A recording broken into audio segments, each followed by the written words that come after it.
This theme song underneath us is called Good News by Mac Miller, and after 99 episodes of this show, some of which I admit are pretty difficult to hear, we thought we'd celebrate this 100th episode with nothing but good news. We've got anniversaries, we've got engagements. Hi, this is my ring. My name's Amy. This is my fiance, Katie. Nice to meet you. I'm getting married. We've got a pregnancy announcement, a grant acceptance, the story of a life-changing compliment, and a surprising show of solidarity and acceptance at a funeral. It feels like a weight's been lifted off because now my family is with me and I am with them. I wish every trans person could have this. There's even a story about what happens when you don't even feel like you deserve a smoothie, and then you end up winning a year's worth of them. I'm Kyone Wolf. That's coming up next on Audacious, right after the news.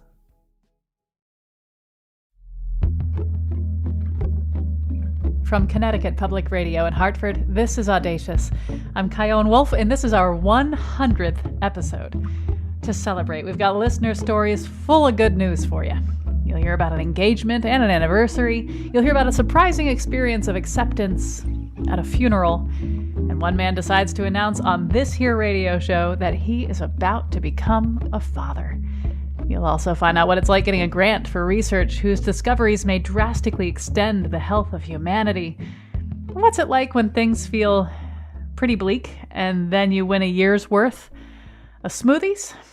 We'll get to all of that after this first story from this provocative professor of burlesque, this powerhouse of pleasure, this seductive siren of sensuality, the one, the only, Alexa LaFever, Empress of Tease.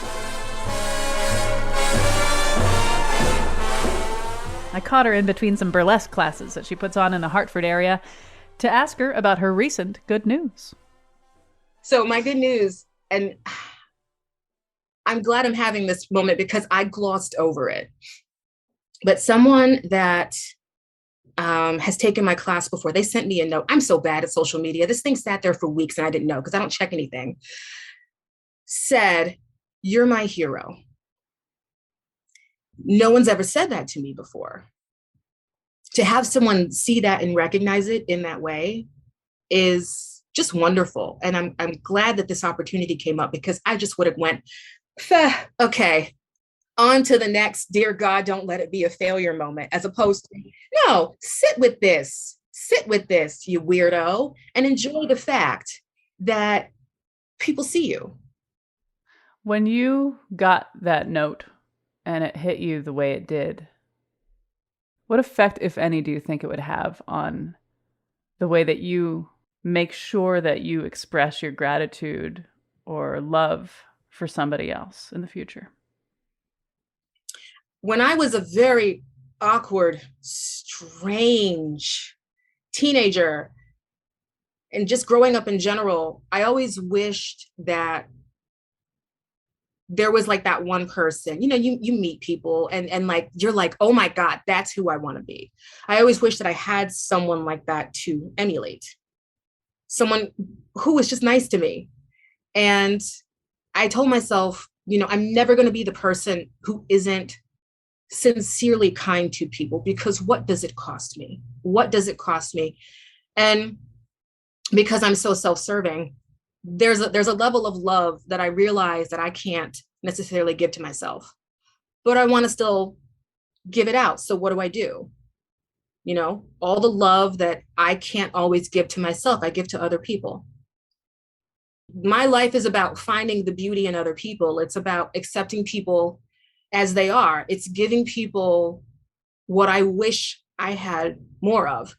And every time I meet someone that just shows me like a glimpse of that, I go, oh, okay, this is how I do it. And, I can give this back to you. You do a really great job of accepting criticism when I've seen you and just navigating feedback, which can be difficult sometimes. So I've seen it and I've gone, oh, okay, here's how you do that. Here's the grace in this moment. Thank you for saying that. So when you take a step back and you ponder the significance of this note, what do you hope it does for you? I think this is going to be the thing that pushes me to be more vulnerable, which is what I'm always working on, to be more vulnerable, because burlesque is not vulnerable to me. Nudity is not vulnerable to me. Nudity is vulnerable to me when I'm at home and you catch that glimpse of yourself and you go, but for the most part, this is all fine. Vulnerability to me, it makes me feel really vulnerable posting on social media. I'm always trying to ask myself, and this is hilarious for someone who spends a lot of time naked, how much of myself do I give away? That's just my body, and it's still mine, so I don't care. But my thoughts, the parts of myself that I work so hard to protect, how do I participate in a friendship and be as transparent as that? Like, what's that level for me? So I'm constantly going, okay, vulnerability. How do I manage my mental health? How do I know what is a boundary versus this is scaring me because I'm a toe over my typical level of vulnerability, which is like -2. So it's just that process, which varies day to day, depends. Alexa Lefevre, Empress of Tease. Thank you for talking with me. Thank you so much for having me. Thank you for your level of vulnerability, like professionally and personally. You don't know the impact it has. I read everything that you write. It's nothing but impressive. Thank you.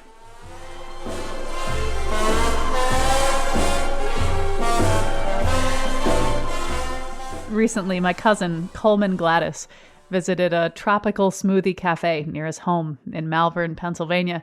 It had just opened, and he was stoked when he walked through the door and was greeted with a coupon for a free smoothie. Hey, a free smoothie. That's cool, right? But then the owner came over to me and he said, here, this is for you.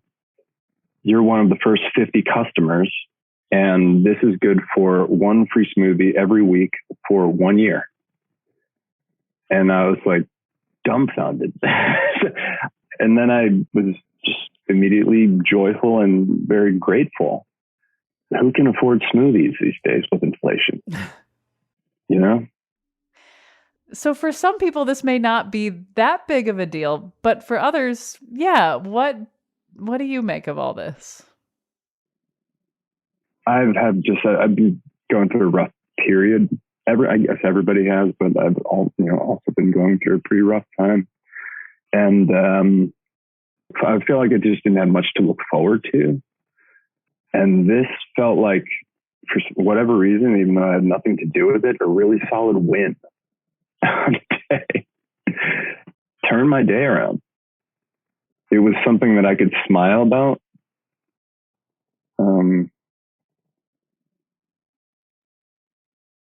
Sometimes there's not much of those. So. And here we are, like getting emotional about tropical smoothie. Get it? And it's also like, not to minimize anything, but it's like, man, you got to stick around. You got a whole year's worth of smoothies. Yeah. Right. Yeah. You got to stay for the smoothies. Yeah. And everything else that comes next. Right. It seemed like such a silly thing to be excited about. But, it definitely turned my day around, turned my week around, and I still look forward to telling people about it. It's just like, it's something, that's just how weird it is, Yeah, it made me happy to imagine you standing in this brand new smoothie shop, my beloved cousin Coleman, winning this. Like, that brought me joy. Yeah. It's contagious. Why not? It's like any direction you look at it, it's good news. It was the first piece of good news I'd had in a long time. And it was no victory of mine, certainly. It was just some weird stroke of luck, but there should be more surprises in life. Also, to your point about brightening people's day and this win, I've been thinking a lot about intuition in the last little bit of my life. I didn't even think about intuition, let alone whether I think it's real or not. But in my experience, I now believe that intuition is hella real, and there are ways to hear it better. And so maybe there was something in you that steered you into that shop. You went left instead of right that day. So may you hear your intuition louder and clearer. So more smoothies will rain upon you in all the ways that they will. And one just adds up on top of another, on top of another. And then you will be swimming in smoothies. I don't know what this metaphor is, but that's what I hope for you. It's making me realize that before I arrived there that day, I didn't think I deserved a smoothie. If that makes sense. I thought it's like, what, you haven't done anything productive. You don't deserve a smoothie. You're such a piece of. It was all my machine running me, my critic on my shoulder running me. But maybe good things can happen to me. Like maybe I do deserve good things. Or maybe it's okay if I have them anyway. I don't know if I'm there yet with I deserve it. But maybe it's okay if they come my way. You deserve every good thing that you get. Yeah. And maybe I can enjoy them without anything. Yeah. Coleman Gladys, congratulations on your well-deserved year of free smoothies, and thank you for talking with me. I love you. I love you too.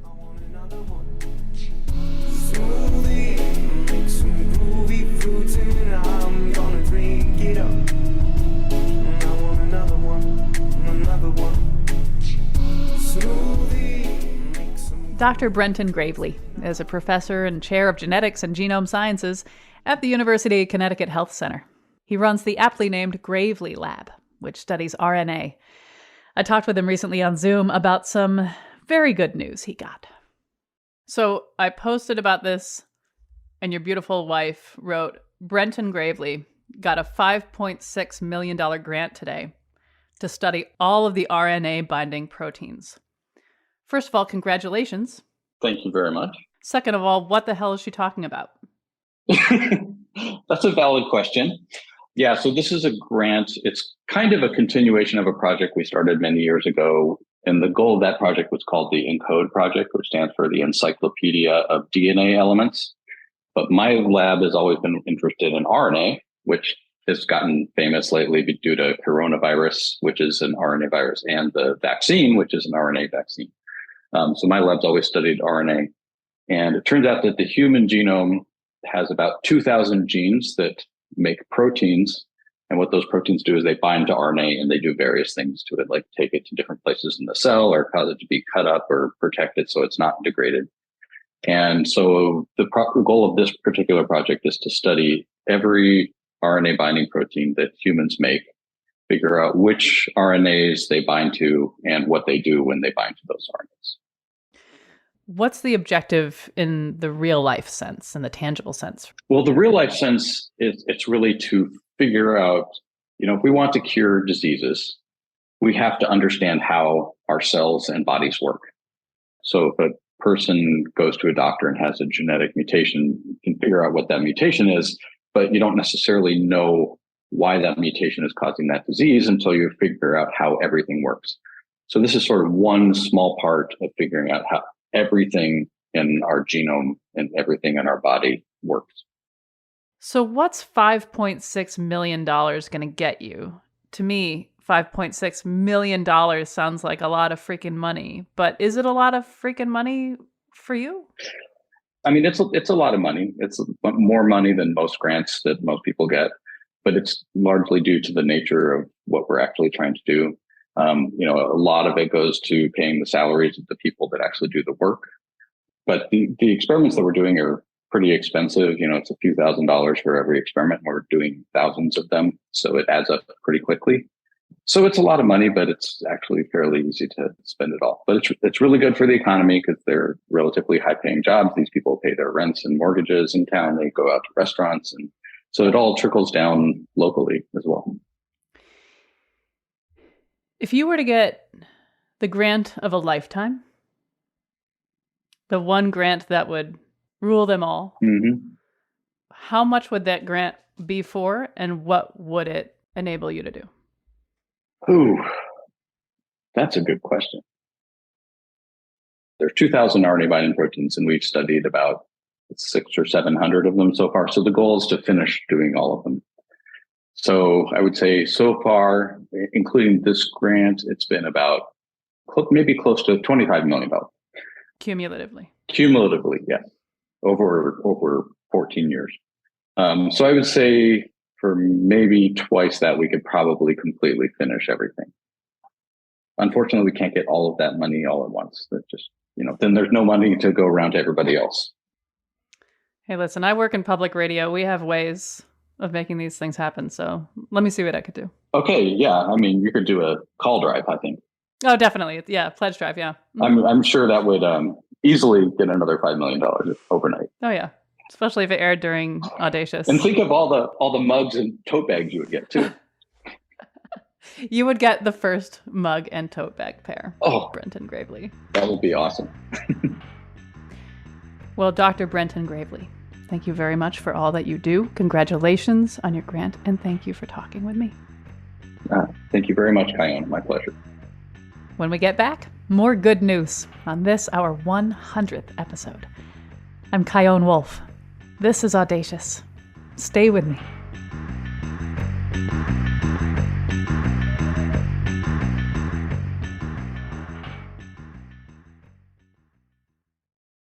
This is Audacious. I'm Kion Wolf, and you're listening to our 100th episode, which is nothing but good news. Later, you'll hear about an engagement and an anniversary, and you'll meet a woman who learned a big lesson about family and acceptance while at a funeral. But right now, Andre Rochester, a Hartford-based fine artist, curator, art advocate, and administrator, has some really, really good news for you. I'm going to be a father. Trey, holy! I'm going to be a father. Congratulations. Thank you.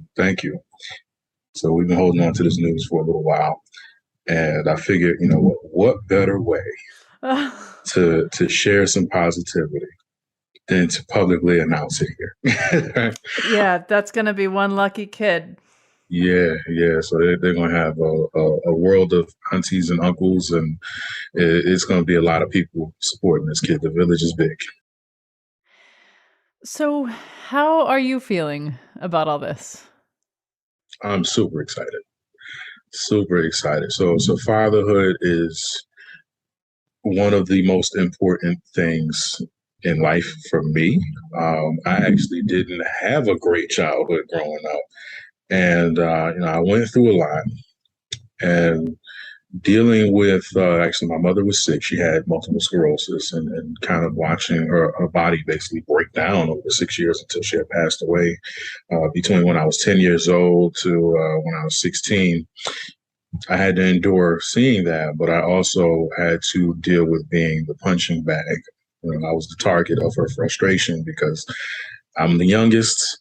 You have this woman who's going through these things that she doesn't understand, and quite frankly feels like she doesn't deserve, and she did not deserve it. But I had to suffer in my own way as a child growing up, and so I lost my mother, how I knew her to be a mom, when I was 10 years old.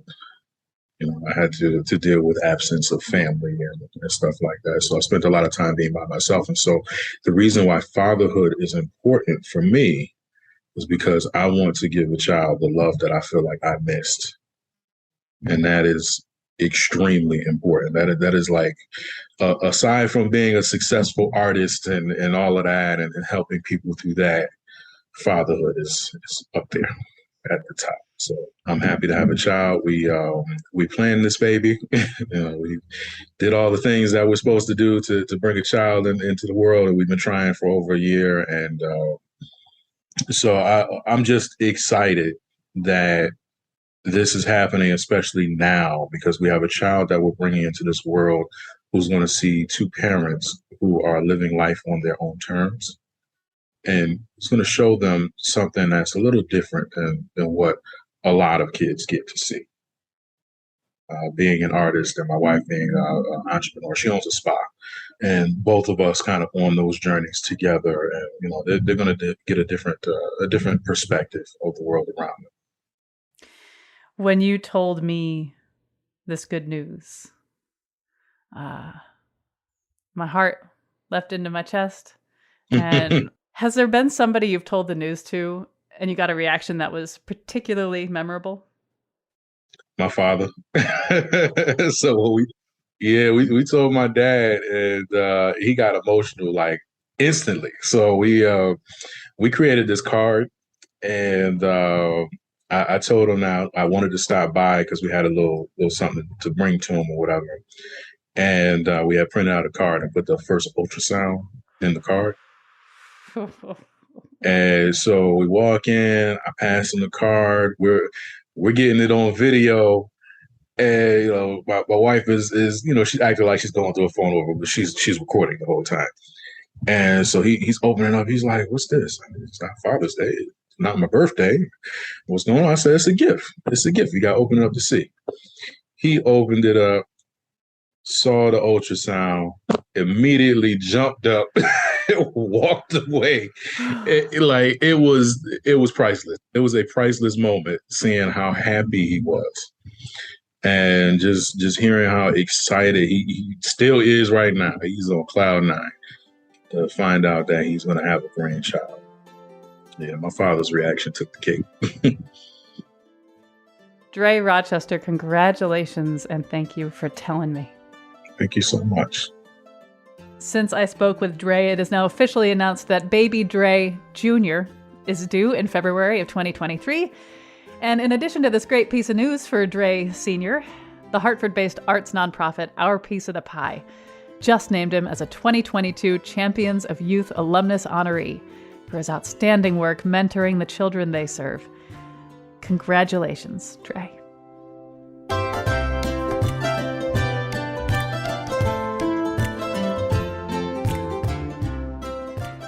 On June 14th, 2022, Norma Ruth Goodwin died at the age of 91 in Omaha, Nebraska. Her funeral was held in the middle of her family's 105th reunion, which draws between 6,000 and 7,000 people. One of those family members is Carly Webb, who was raised by Norma. The thing is, though, the last time most of them saw Carly, she wasn't presenting as the woman that she is. She hadn't even started hormone replacement therapy yet, so when she touched down in Omaha to attend the funeral, how did she feel? Nervous. Yeah. Scared. It's a scenario that a good friend of mine who went with me on this voyage, Kamora Harrington, well-known Connecticut activist and dear friend, she always said, okay, you're going to be yourself? Okay, what happens when your grandmama dies? Well, guess what? My grandmama died. And I had to answer that question. How did you think they would most likely react? I thought that there'd be shock. And also I thought there would be dismissal. When I came out to my mother 5 years ago, she was stunned, she was shocked, and then she was highly dismissive. And I figure if that's the way the woman who birthed me, raised me, saw me off to college, saw me into this life, and saw me into the world would react, other people in the family would react the same way. What was the worst case scenario for you? Have you ever seen the movie Encanto, Kion? Yeah. My nickname growing up was Chipper. Chipper is a name I carry, and I answer to it. Regardless of what my gender presentation is, it's mine. I had the great fear of a future reunion where someone would mention me, and all of a sudden, everyone would break out in song saying, "We don't talk about Chipper, no, no. We don't talk about Chipper, no." I was scared of that. Every family, there's always that one or two people you don't talk about. I was afraid of being that person because of the step I needed to take in my life to be myself and to be whole and to be alive. So you touched down in Omaha, Nebraska for this funeral. What happened next? I was just really scared and really nervous. And then I get a text message from my cousin, Mark. "We haven't seen you in a long time. Where you been? What are you doing? Where are you staying?" And at first I'm thinking, this is a fishing expedition that my mom has organized to try and smoke out whether I've gone or not. My mother basically frowned upon me coming unless I presented the way people knew me or thought they knew me. So I'm there and I'm just scared and like, I can't, what's he doing? What's the game? Kamora says, just invite him to your hotel room for a drink. I did. Glad I did. A few hours later, I'm at my hotel room and he walks in the room and the first thing Mark says is, okay. Then we just went to particulars. Hey, I've been transitioning since 2017. Went through the whole timeline of my last 5 years in a nutshell. And he said, I love you, cuz. I understand. And many other people are going to have to understand that the world has changed, will change with it. Besides, I live in Atlanta. There's trans people in my life. There are gay people in my life. There are lesbian people in my life. It's okay. It's good. And more so, understand that this family would never turn you away. How did that feel to hear? It was shocking and it was affirming. And many people said, you know what? I don't understand it, but I don't need to. But you know what? I want to learn. My Aunt Terry was the biggest proponent of that. This is the oldest girl in a line of 5 children. But the first thing Terry said is, I love you and I accept you. You are my niece now. And that broke a lot of ice and a lot of tension. And she said, oh, by the way, you're speaking at the funeral tomorrow. I'm like, are you sure you want me to do this? She's like, hell yeah, I want you to do that. And if anyone has anything to say about you, they best not say it in front of me. And even if they don't say it in front of me, they will hear from me if anyone looks at you funny. If anyone says something to you out of pocket. So when you were at Norma Ruth Goodwin's funeral on August 12th, and your feet were bringing you to the pulpit, what was going through your head? Really, what I just thought about is I love my grandmother and I'm here for this. I have come home to pay my respects to a woman who raised so many of us and send her to her heavenly reward the way she should be sent, with honor. And I also thought, I really don't do the podium. So I just grabbed that mic off that lectern and I kind of Oprah'd it a little bit. Because I like to move and I like to make a lot of eye contact. I want people to see me. And also that electric blue pantsuit's kind of fly. So I did want to show that off a little bit. But I just want to speak from the heart and let people know what this woman meant to me and what she meant to us as a family and as a wider community, because she was special to so many lives and touched so many lives. Around this celebration of your grandma's life, you had some other affirming experiences with family members. What do you make of all that? It was beautiful for me because finally the weight got lifted. Now my cousins have seen me and they know that now that your cousin Chipper is now your cousin Carly. And their response was, all right. It'll take some getting used to, but I'll get used to it. I didn't see that coming. And more importantly, I took a chance. And I think that's the real, if there's a moral to the story, it's that sometimes you've got to take a chance on people. And one thing I take from it is, this is on me, is that I didn't give my people enough credit because I was so afraid. I'll admit, I'm processing that a lot.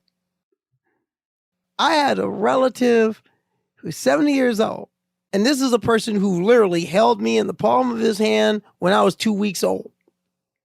And this person, me, said, oh, I knew your father. He said, I know who you are, sir. I know you knew my father. Y'all was very close. He said, and you know what else? I thought I saw you. His daughter's here at the reunion. It's been a long time. 70 years old. 70 years old, immediately got it, understood it, and everything else just came into place. And that felt so good because it was somebody who I was close to for a long time. I said, I'm going to tell you something. I do a lot of traveling. I still do a lot of traveling for the work I do. When I come to Connecticut, we got to have lunch. I'm going to take him up on that. Since you've been back for a couple weeks, how have you noticed you've changed now that you've seen this response from your family, and also put your finger on the fact that you also didn't give them enough credit? It feels like a weight's been lifted off because now we can move forward to the healing. We can move forward to the building. That's another closet door thrown open. My family is with me and I am with them. I wish every trans person could have this. Really, I wish every trans person would just have no fear of rejection to begin with because they're not being rejected. But I want to make this point. And you got to find a way to put this in because it's important. You got it. The people who are showing me the acceptance who are in that room, these were all Black cisgender men. Let's let that sink in for a minute because we are often told that Black cisgender men are hopelessly transphobic. We are often told that Black families are hopelessly anti-LGBTQ, terminally homophobic, terminally transphobic. I know better. I know better because I saw better. I saw my family actively break that cycle, and I love them for it. And I want to talk to all the Black families out there. Transphobia does not have to run in your family. Homophobia does not have to run in your family. It's not genetic. It's not transmissible. You can break the cycle. All you got to do is reach out. It's a myth, and it's time for us to put it to an end and shove dirt on it. My family did. I think yours can too. Carly Webb, thank you so much for talking with me. Thank you for having me.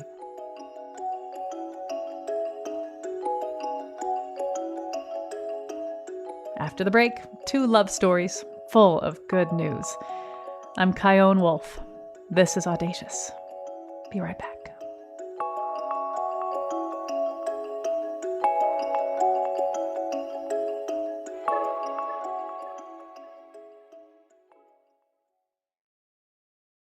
This is Audacious. I'm Kyone Wolf, and on this, our 100th episode, we're bringing you only good news. And when it comes to love, good news is so very welcome.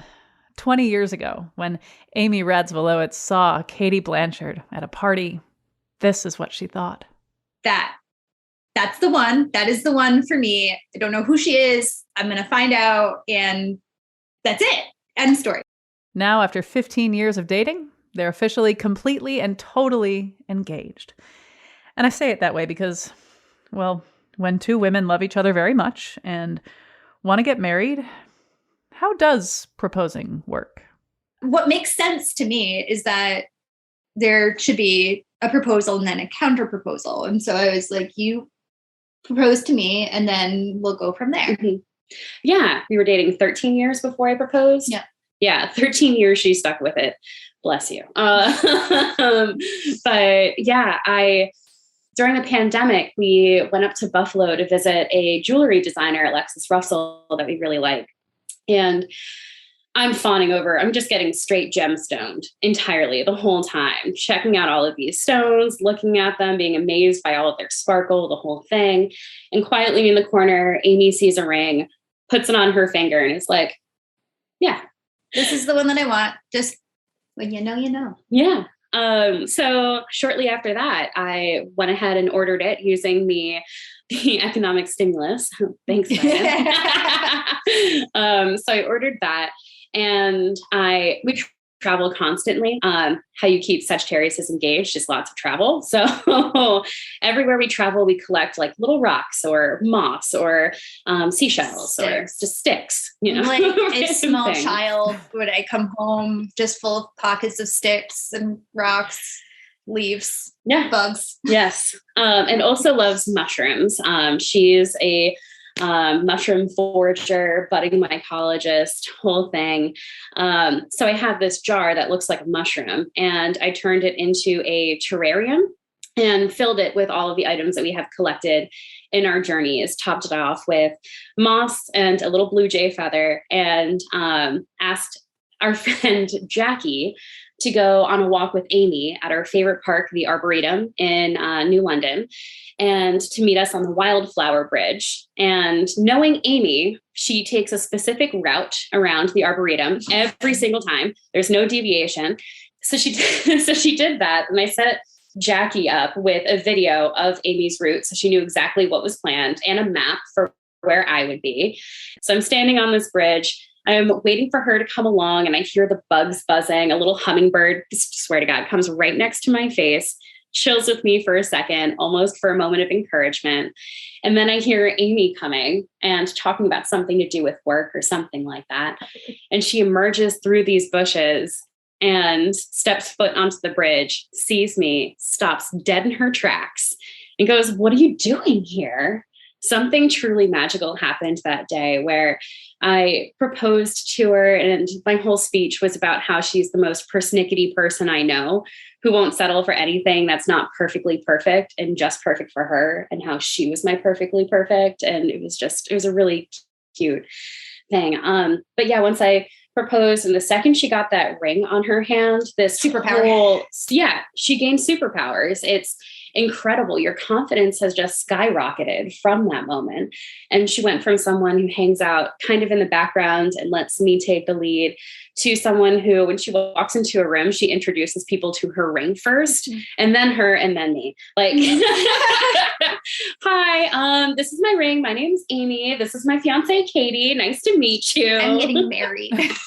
So what about the other proposal, the one that just happened? Yeah. So counter proposal. I was like, oh shoot, it is serious. Like, it is real. I guess I didn't, it was a struggle over the ring, because even though Katie had gone and tried on many, many, many, many rings, and like literally I have a photo with like just her hand covered in rings, and she's like, "I like all of these." Maybe this one, maybe this one. So there was one that kind of spoke to me, that it reminded me more of her. So it's a moonstone. It's not a diamond. And so I got that one, and I got it sent to our ring bear. So she wouldn't get tipped off, but she knew it was coming. And that was the hard thing, is like even if I could surprise her, like she knew like it was going to come. We already had our wedding date, so it's only a matter of time. She also took the almost full year faking me out with proposals, using the ring box that I used for her. That's true. So we would be at the park, and I'd be like, "Oh, hey, remember that time I proposed to you here?" And she would reach into her pocket and be like this, and then hold up an empty ring box, like a jerk. That's pretty cruel, Amy. Hey, I had to wait for like 13 years. So Fair's fair. I see. Okay. Yeah. We had a bunch of friends with us, and I was like, before we get started for the day, let's just have a moment, like a quiet moment by ourselves down by this little brook. And I'm like, "Oh, look, a bug. Oh, it's a snail." And like, how do you go from like, "Look at this snail," to "Will you marry me?" So, and I just couldn't find like a good jumping point. So I essentially took out the ring box and slammed it onto the table and looked at her, and she took one look at that ring box, and she was like, "That's not real." Sipped some of my coffee and went to move on with my day. But then I got teary-eyed, and I started my spiel, and she was like, "Oh no, okay, it is real. It is real. Okay, it's all happening. Okay, I'm ready." And she said yes.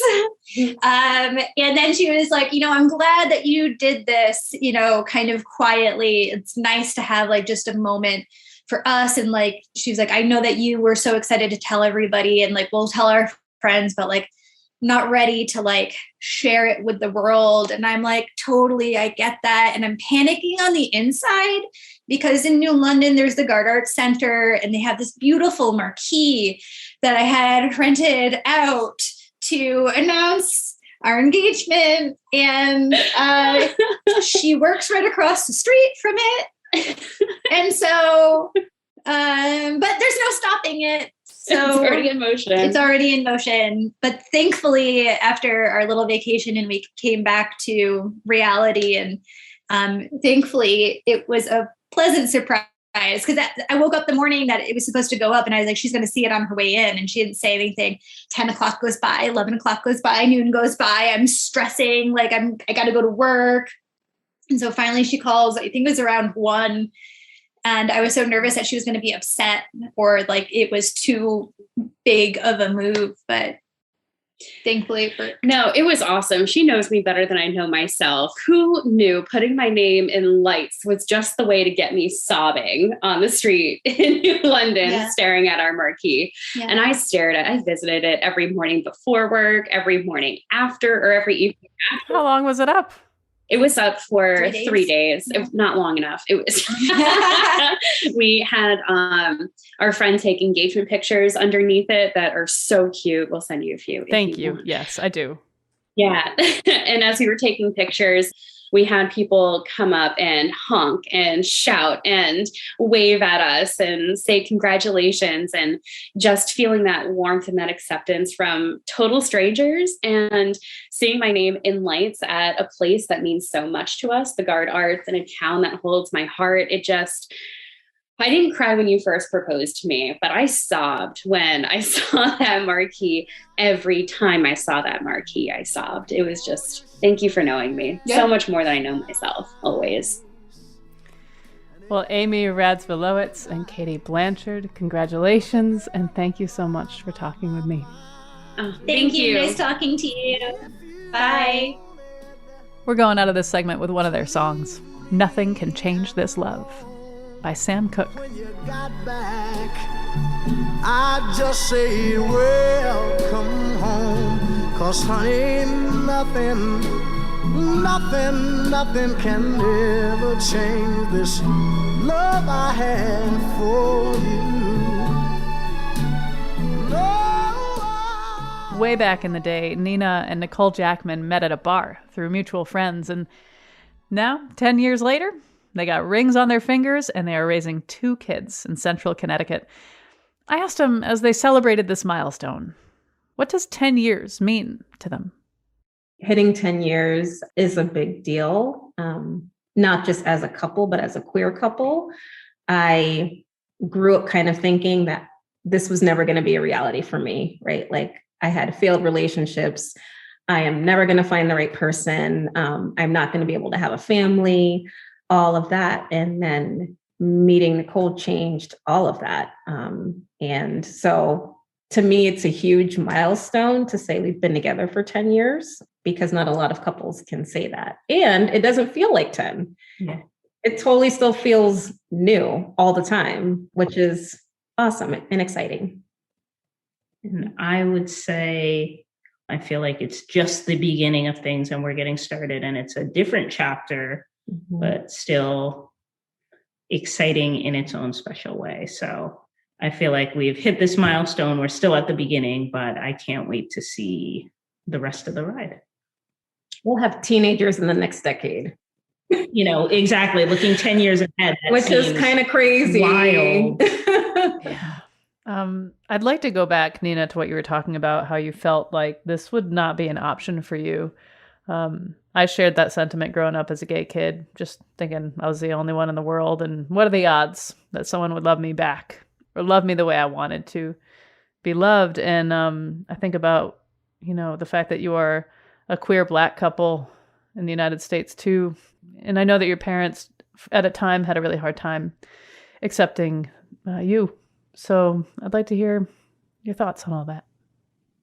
Yeah, no, thank you for that. Because it is an honor and a privilege to live unapologetically as ourselves. And we don't hide who we are. We very much represent who we are every day of our lives, being ourselves. We are growing up, or our kids are now growing up at a very uncertain, scary time. We're raising 2 young Black women. in this country that is targeting women, that is targeting people of color, that is targeting queer people, like the list goes on, right? So I think the fact that we are together this long is huge because it shows that we are quote unquote normal, just like any other couple. But it also gives me a sense of pride too, to know that like we are ourselves. That feels really good. And our girls know exactly who they are. They understand that they have two moms and just how powerful that really is. Our daughter's favorite color is rainbow. Rainbow everything. We nailed it. Which I was like, okay. Nailed it. Nina's favorite color is animal print. So they're both it is a color. It is. a little fun with that. So when you think about the next 10 years, when you'll have teenagers, but for the two of you, what do you hope remains between you two in 10 years?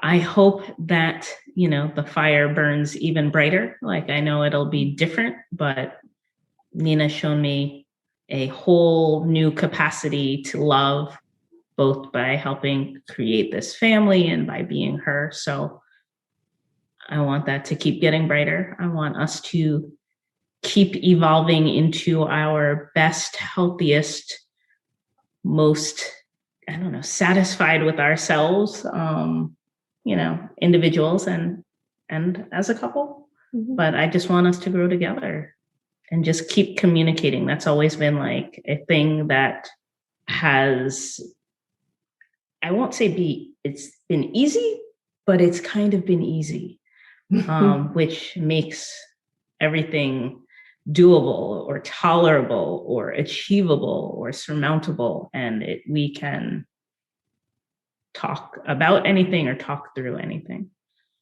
We've built this family on a very strong foundation. We've built this relationship on a very strong foundation. So I don't see it going anywhere but up from here. We understand each other on a level that I never thought was possible. And so I think we appreciate each other. Mm-hmm. I tell her all the time, I am glad that I met her. I am grateful for her. I appreciate all that she does for us and our family. And I'm glad that she chose me. I appreciate you for letting me be. This was the first time I had a relationship where I felt like I could fully be myself and be accepted for myself and not have to change in any way and not have to take care of someone.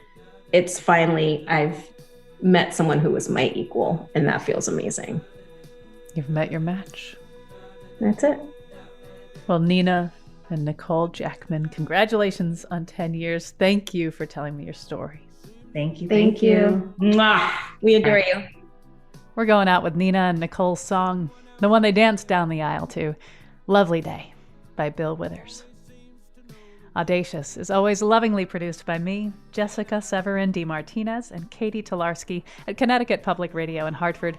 Subscribe to Audacious, and you'll always get to hear the show a day early. And hey, if you want to get us, like a 100th episode present, something that, say, doesn't cost you anything, and it only takes like 10 seconds to do, please leave us a 5-star review on Apple Podcasts. And, maybe write just a few words about why you love Audacious so much. And that'll help people find the show. And then it'll be more likely we'll have a 200th episode and a 529th episode. And oh my God, what's the 1000th episode going to be about? I have no idea. But your review will definitely help get us there. Send me your reactions and show ideas on Facebook, Instagram, and Twitter at Kyone Wolf. Or send an email to audacious@ctpublic.org. Thanks for that review. And whether this is the first Audacious episode you've heard or, well, the 100th, thanks for listening. Then I look at you, and the world's all right with me. I just one look at you, and I know it's gonna be